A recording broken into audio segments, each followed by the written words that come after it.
What happens when unchecked privilege and ugly prejudice collide with silent, unassumed power at 30,000 feet? On a routine flight from Atlanta to Washington, D.C., one of the most exclusive cabins in the sky becomes a courtroom of public opinion. A successful black man dressed for comfort is accused of theft by a wealthy couple who believe he doesn't belong. They call the cops, determined to see him humiliated and removed. But they are about to learn a lesson that will shatter their world, because the man they targeted holds a power they cannot comprehend, and he's about to reveal it. This isn't just a story about a confrontation. It's about the moment the mask slips, and the powerful are held to account. The first-class cabin of Transatlantic Airways, Flight 114 to Washington, D.C., was a carefully curated bubble of tranquility. The scent of warm towels and premium coffee mingled with the hushed, expensive whispers of its occupants. It was a world Olivia Smith knew well, but one he rarely inhabited in this particular fashion. Today he wasn't Senator Smith, the junior senator from Georgia, a man whose voice could command the attention of the nation. He was just Olivia, a son flying home on short notice to see his ailing mother. His usual travel uniform of a tailored suit and polished Oxfords was replaced by a soft grey Morehouse College hoodie, comfortable dark jeans, and a pair of well-worn sneakers.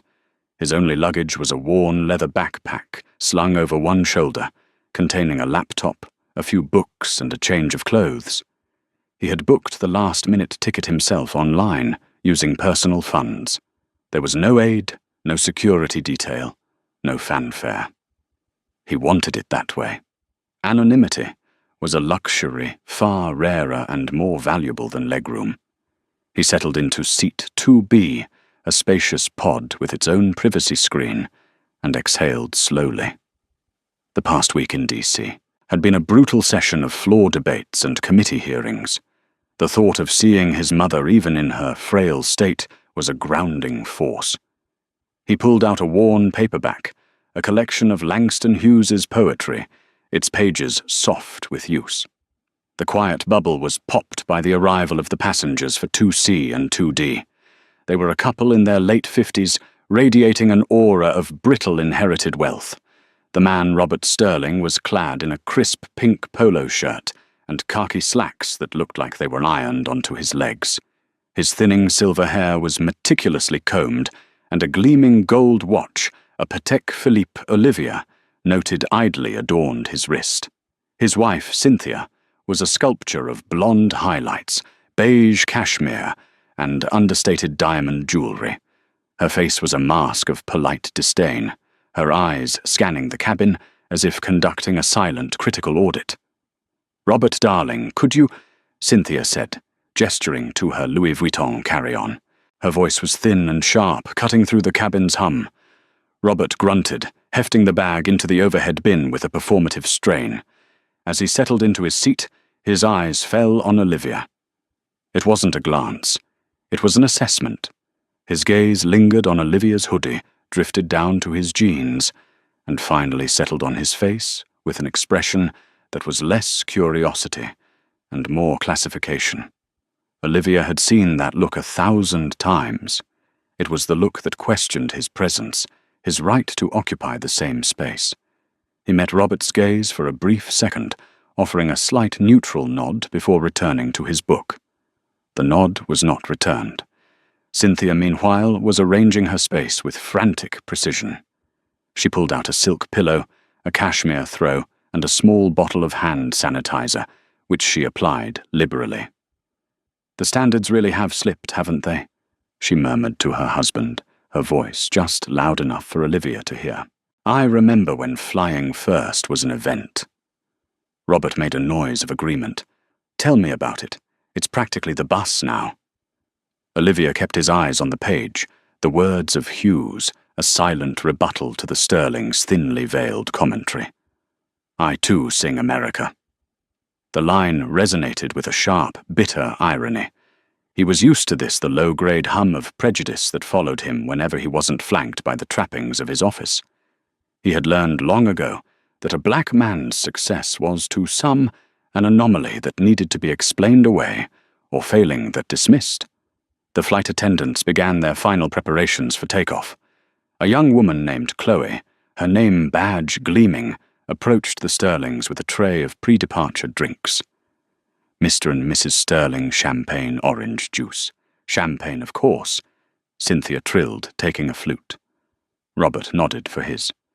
Chloe then turned to Olivia. "Sir, anything for you?" she asked, her smile professional, but weary. "Just water, please." "Thank you, Chloe," Olivia said, making a point to use her name. He saw a flicker of surprise and appreciation in her eyes. The Sterlings watched the interaction, their faces unreadable but tight. As Chloe walked away, Cynthia leaned toward her husband. "He seems awfully familiar with the staff," she whispered, the insinuation hanging in the air. Olivia closed his eyes, his fingers tightening on his book. He wasn't going to let them get to him. He was just a son on his way to see his mum. That was all that mattered. The plane took off smoothly, climbing above the sprawling lights of Atlanta. Once they reached cruising altitude, the ritual of the first-class meal service began. Cynthia, having decided the menu wasn't to her liking, had brought her own meal, a small, curated box of artisanal cheeses and gluten-free crackers. She was in the middle of arranging them on her tray table when she suddenly gasped. "My phone," she said, her voice rising in panic. "Robert, my phone. It's gone." Robert, who had been engrossed in the financial news on the seatback screen, turned to her. "What are you talking about, Cynthia?" "It was in your purse." "I know I had it right here," she insisted, patting down the sides of her seat. "I took it out to check my messages before we took off, and I put it in the little side pocket here. Now it's gone." Her eyes, wide with alarm, darted around before landing inevitably on Olivia. Olivia had his noise-cancelling headphones on, listening to a low-volume jazz playlist as he read. He was oblivious to the brewing drama until he felt a sharp tap on his shoulder. He looked up to see Robert Sterling looming over him, his face a mask of stern accusation. "Excuse me," Robert said, his voice laced with authority. "My wife's phone is missing."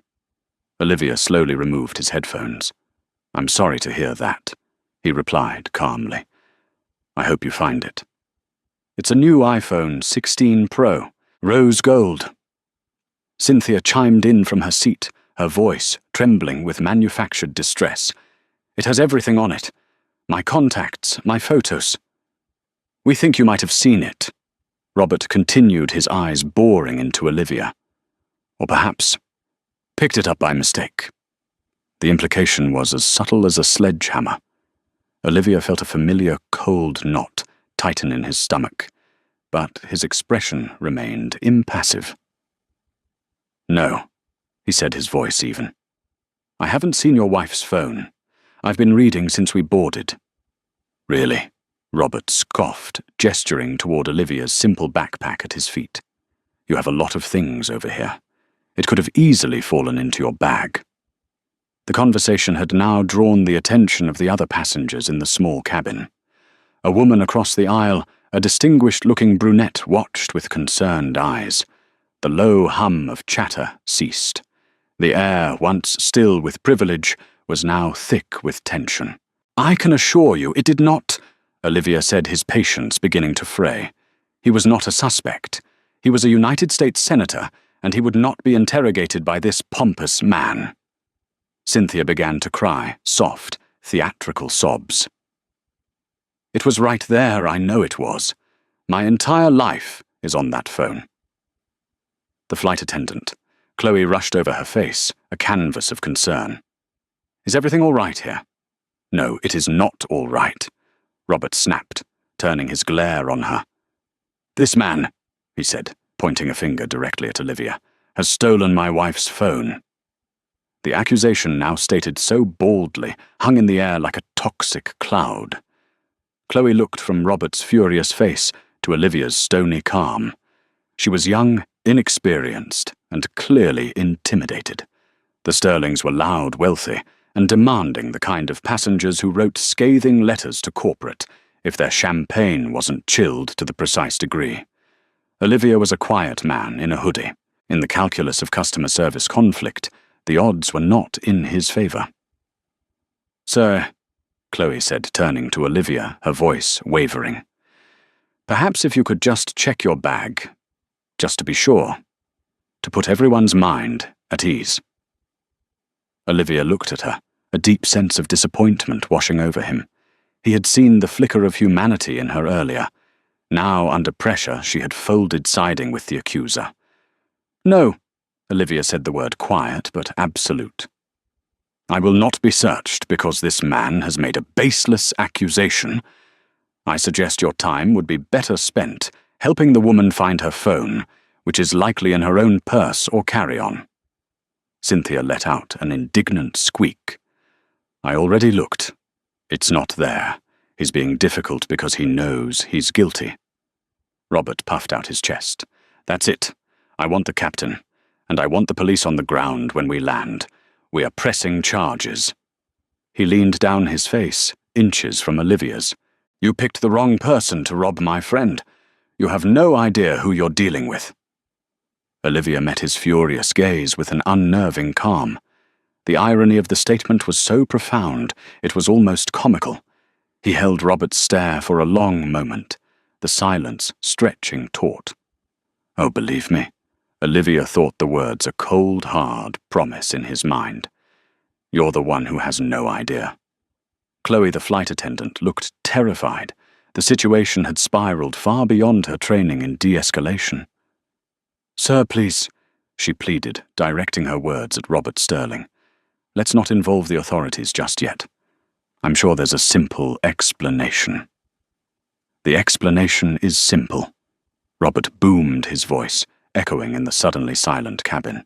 "He's a thief. I want him arrested. End of story. Get the captain out here now."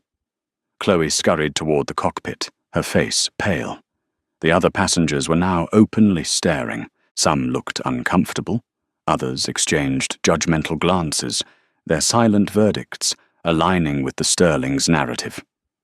The woman across the aisle, Dr. Rossi, a sociology professor from Georgetown University, watched Olivia intently. She saw no guilt in his posture, only a profound, weary stillness. She saw the classic ugly script of racial profiling playing out in real time. Olivia slowly took a sip of his water. His mind was working furiously, not with panic, but with a cold, clear, strategic precision he had honed over years as a prosecutor and then a legislator. He could escalate this now. He could whisper his title to the flight attendant and watch the entire dynamic shatter. But that would be too easy. It would resolve his immediate problem, but do nothing to address the rotten core of the issue. No, he decided. He would let them play their hand. He would let them build their own gallows rope by rope. The captain, a grim-faced man named Peterson, emerged from the cockpit. He listened with a stoic expression as Robert Sterling laid out his accusation, his voice dripping with self-importance. Cynthia provided a tearful dramatic backdrop. "My wife is distraught," Robert concluded. "This man refuses to cooperate. He's clearly hiding something. As captain of this vessel, you have a responsibility for the safety and security of your passengers. I demand you have him restrained and searched." Captain Peterson turned his professional gaze on Olivia. "Sir, my flight attendant has informed me of the situation. My primary responsibility is to ensure the safety and smooth operation of this flight. Any disruption can have serious consequences. I would ask you for the sake of everyone on board to simply allow a cursory check of your belongings to resolve this."